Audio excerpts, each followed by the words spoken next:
After living in a small van in Iceland, I am now back in my Subaru Forester. The difference? It's honestly pretty shocking. So we're going to talk about that in today's video, and I'm going to share how that's changed my outlook moving forward. My last minute budget trip to Iceland was partially built on finding a decent deal on the cheapest van I could manage to rent. This budget friendly basic van wasn't just a killer deal because of the sometimes awkward, funky artwork on the side, but also because of the limited space and amenities. Manual transmission, no heater, kitchen, but not on the inside. So, how does this tiny van stack up against my full time rig? Now, the little hamsters inside my brain are relentless. So when I considered booking the trip to Iceland, I knew I would want to do it in a van again. I think that's the best way to explore that country. And I was curious about how this tiny van would stack up against my Subaru Forester now that I've been living in it full time for a year and on and off for the past 5 years. And while I'm not mobilizing for an immediate change, I did want to know if moving into a tiny van would actually feel like a step up from the Subaru Forester, if that was an investment worth making, a step worth taking. So we're going to talk about what I learned, what my thoughts are, and if this is a change that I would consider making. Before we get into it, make sure to like and hype this video if it's an option. Also subscribe if you're interested in following the nomadic journey. I am pushing towards 40,000 subscribers, so your subscription matters. Thanks in advance. All right, let's hop into it. Let's talk about space and comfort. We have to start with this one because it's a big one for me. It might just be a matter of a couple of feet, but it is actually huge. I mean, it's actually everything. So what I'm talking about is the vertical space. I don't know what the actual like layout, floor plan, square footage of my vehicle versus the van is.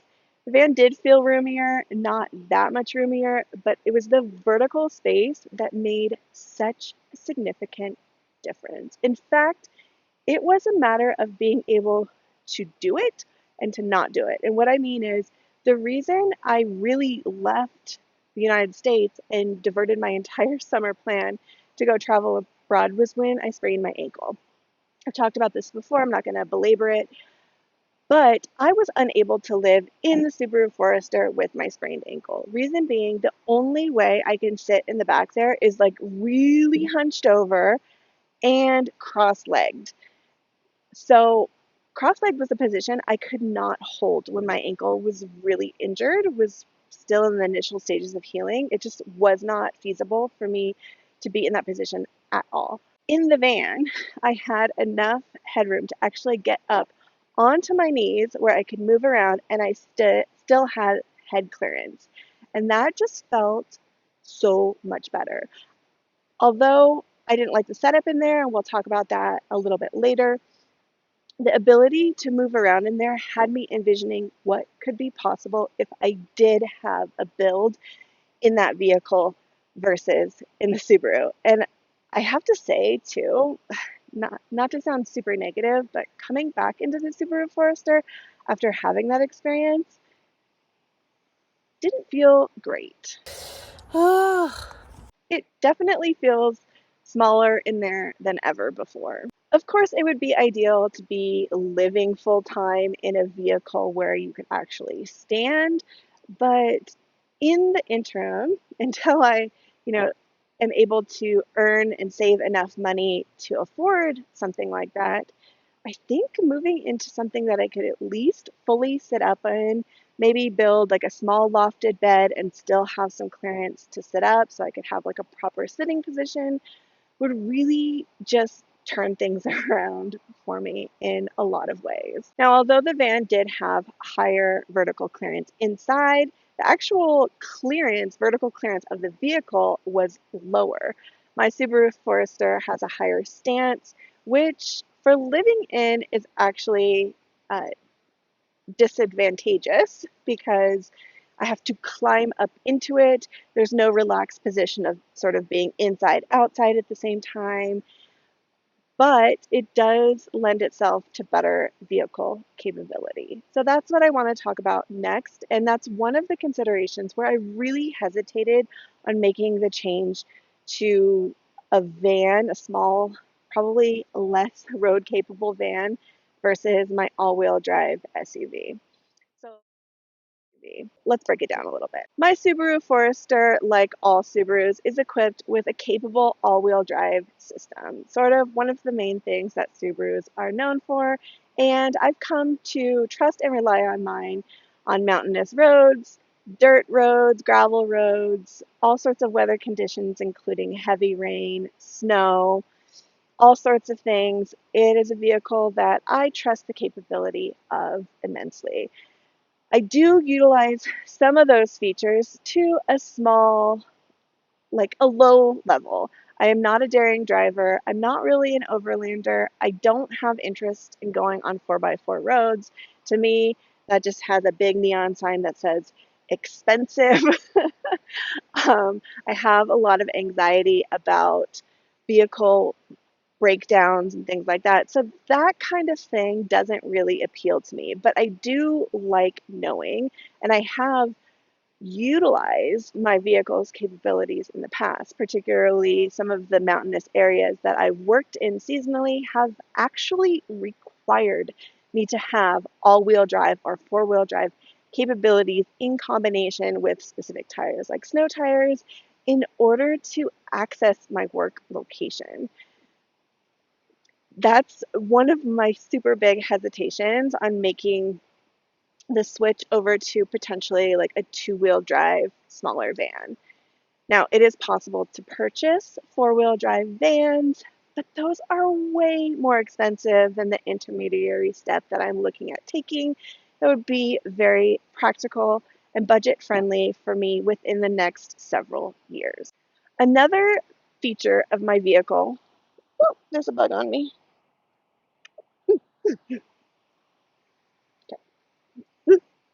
Another feature of my vehicle that I want to point out is my power to weight ratio. I do have my Subaru Forester loaded down with my no build. I've got refrigeration. I've got tons of battery power. I have water. I have food supplies, my entire on the road wardrobe, backpacking gear. I mean, I got the whole extra large thule on the top. But my particular model of Subaru Forester, being the XT, has the Boxer, Boxer turbo engine, which means that I have really good power to weight ratio and I'm able to get up mountain roads without a problem. I'm able to pass people on inclines if I need to do that. And I have uh, the ability to switch it over to uh, manual transmission and gear down for steep mountain descents. All of those features, plus the X mode, which is really helpful in like sand and snow. Yeah, am I willing to trade that? I mean, the van in Iceland I rented was a two-wheel drive manual transmission. I would likely be moving into a vehicle with an automatic transmission here in the US. It's much more prevalent here and my preference. But it would probably be a two-wheel drive. Now, I drove that van on windy roads, on mountain roads. Um, I drove it through different types of weather, including heavy rain, fog, and it did really well. I even did dirt roads and gravel roads, and it was all without a problem. Would I have to limit some of my activities or make different decisions than I make on a day-to-day basis right now in my Subaru Forester? Not really, not on a day-to-day basis. Maybe once or twice a month, I may have to reconsider some options for accessing uh, dispersed campsites and things like that. But aside from making different decisions with seasonal work, where I would have to consider whether or not I could transport myself to and from a work location based on weather, I think it might at this point seem like a worthwhile change in order to put myself in a more comfortable situation day to day. It's also worth noting that the extra power that I get out of my Subaru Forester does come at a cost, quite literally. The Boxer turbo engine does highly recommend the use of premium gasoline. So I do gas up with premium fuel, which comes at a hefty price tag. Sometimes it's more than $1 more than I would be putting in with another type of vehicle. So that is a trade-off. I would potentially be getting probably similar gas mileage. I'm finding myself getting about 24 to 25 miles per gallon with my current weighed down setup. And I feel like I would probably be getting similar with a small van, if not better. But I would also be putting just regular fuel in. So something to consider. The van in Iceland had a build, but it was kind of strange. In fact, I actually hated it. Strong words. It just really annoyed me. It seemed like a really inefficient and obtrusive use of space in a place where I felt so excited to have a little bit of extra space, and it was just bisected by this massive, like only somewhat functional storage system. Now, giving some grace, I do understand that that van is designed to house two people for sleeping. So, me as just being one person, of course, I would set it up differently if I had a vehicle like that. Either a minivan or a small, like transit style van like that. In this case, specific model of van was a Dacia Doker. That's something I've never seen here in the US, but it's similar to like a Ford Transit City, I think they're what they're called. There's a couple of different makers of vans that size. So I would probably do a build with the same sort of floor plan that I have in my Subaru Forester, which is kind of half and half, one section, a small single size bed on a platform, potentially with room to pull out in case I had somebody come out on the road with me at some point. And then use the second half as a kitchen with a flip up desk and use some of that vertical space above the counter for more storage with cabinets. I can vision it already. Anyway, I think that vehicle is a wider stance than my Subaru Forester, which is actually a very small SUV. So I have no sort of gap between my refrigerator and my bed, but I could potentially have a little bit of gap there so I could kind of sit with my legs down in between the two areas of the bed and the kitchen counter. I don't know if this is making any sense to any of you. I'm kind of rambling, but my point is I would invest in putting a build.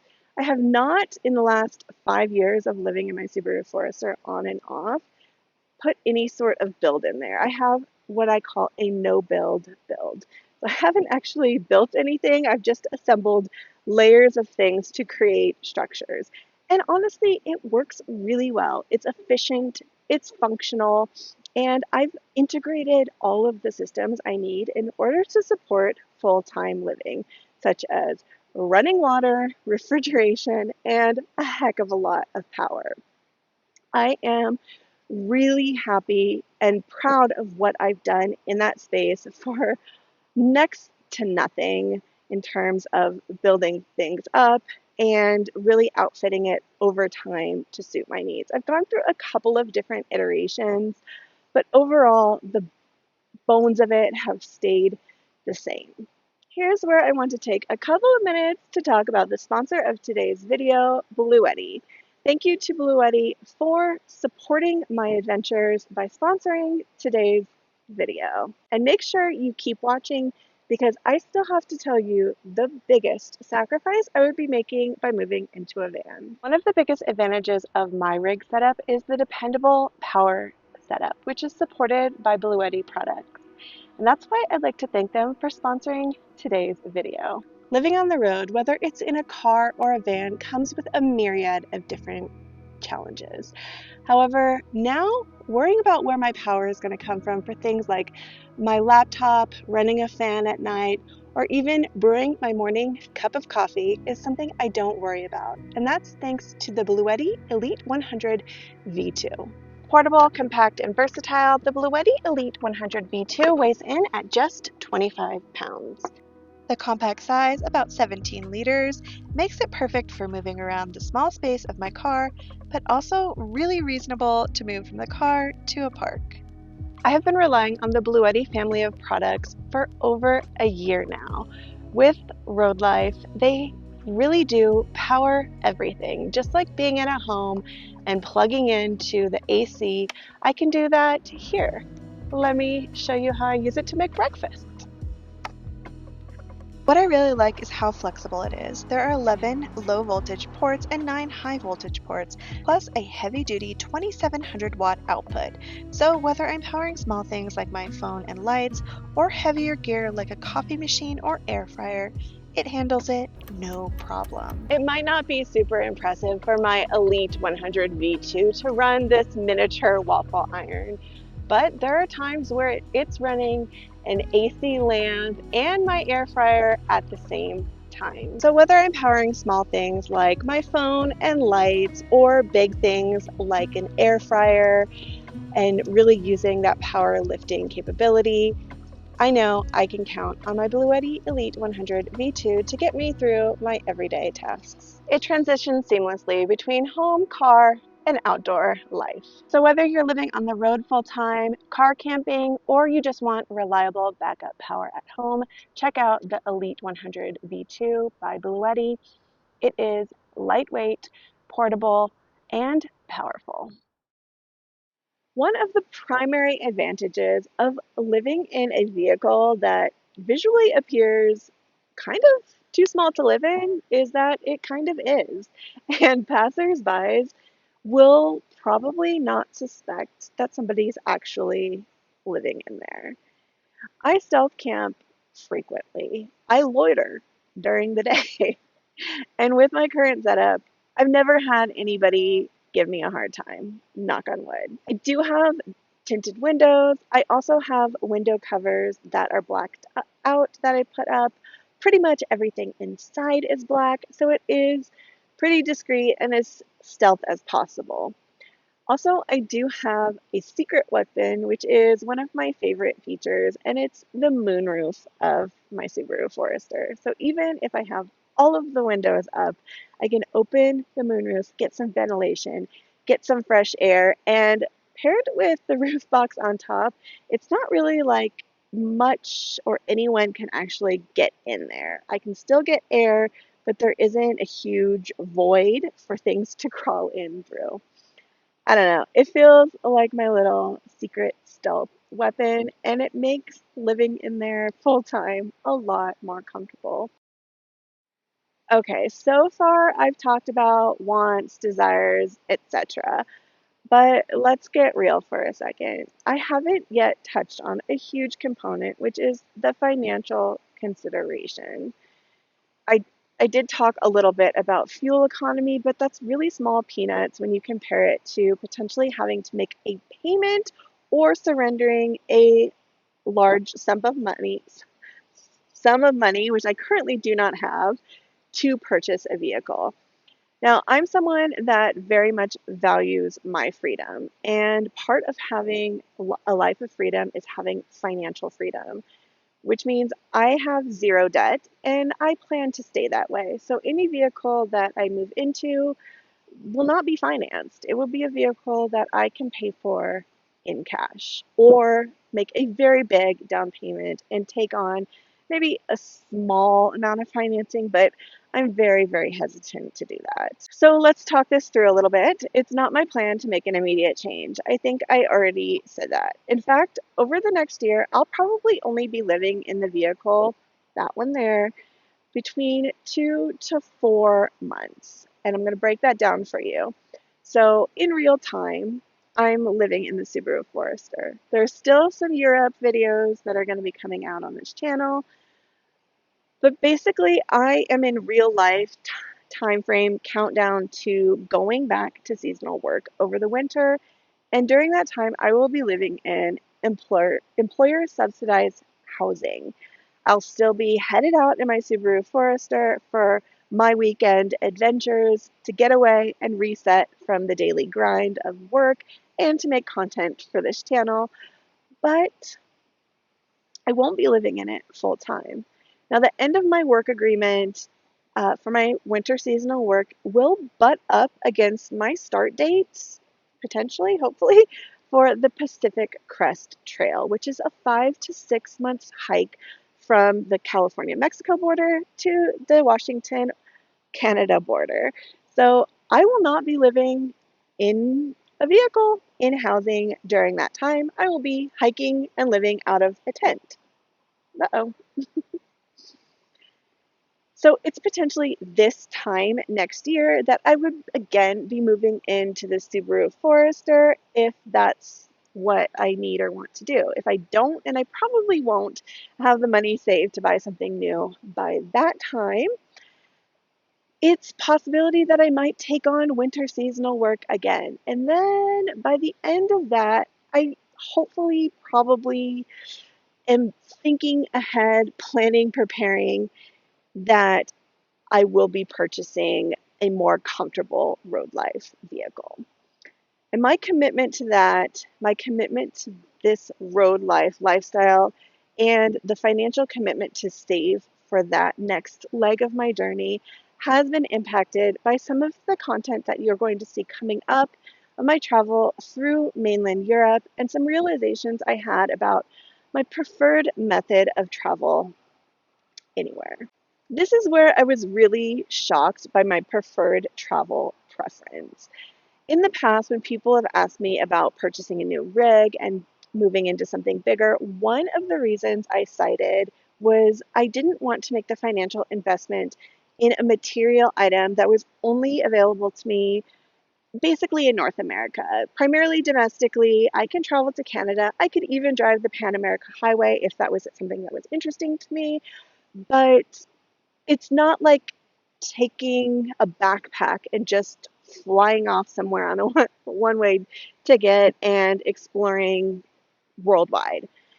And I really thought that that was something that I wanted to delve into long term in the future, or at least I was really open to until I did it again recently. And I realized that of all types of travel, my most favorite kind of travel is road tripping.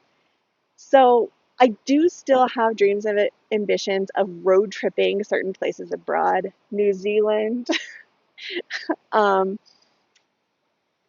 Australia. I'm nervous about Australia, but I would like to see it. And some other places where I would potentially rent a vehicle and travel like that, or just travel with maybe like a couple of weeks like in a backpack abroad kind of thing, like more regular vacations that people take. Anyway, I just basically I feel like traveling in the van life manner is just unmatched. I mean, I have my extroverted moments where I like to be out and being the community and getting to know the culture and things like that. But I also have downtime where I want my introverted moments and I want space and privacy to pursue hobbies and interests. And I just really realized that it's much better for my nervous system and my, I don't want to say anxiety because I don't necessarily suffer from anxiety, but it's just better for my mental health to have that private, quiet space. There are also conventional methods of having a home and traveling regularly, or in some cases frequently, but ever since escaping the sort of normal way of life and this system of taking money from one wealthy person and handing it over for housing and utilities and all the things that come with it to another wealthy person and seldom getting to keep any for yourself and for life fulfilling interests.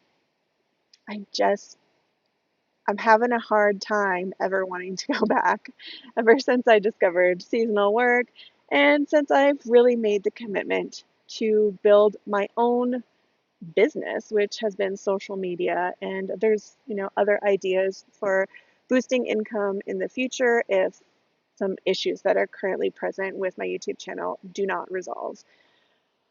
So, I want to acknowledge that you don't have to live as a full-time nomad in order to be well traveled. But for me, whether or not I intend to continue to make YouTube videos forever, it's something that I don't really see myself coming back from. It's just a whole new level of freedom that I didn't know existed before. I speculated, but I didn't really tap into. And now that I have, I think I might be spoiled forever. Okay, one other thing I wanted to mention was that I have recently, since coming back to the US, been door dashing I take my whole home and I go and I DoorDash and I make some money. And that's something that I haven't really delved into before, and definitely not a type of content that I've made before. So let me know if you're interested in seeing something like that. I can definitely film some stuff now to come out next month for you to see what I've been up to and what I've learned about that, because I've actually learned a lot in a short period of time. And it's honestly something I wish I would have started sooner. So let me know in the comments if you want to check that out. Thank you again to BLUETTI for sponsoring today's video. Make sure to check out their link in the description.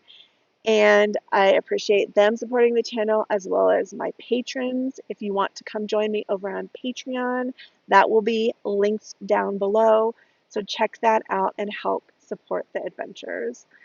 Thank you so much for being here. You showing up is supporting the adventures, and I will catch you on the next one. Take care.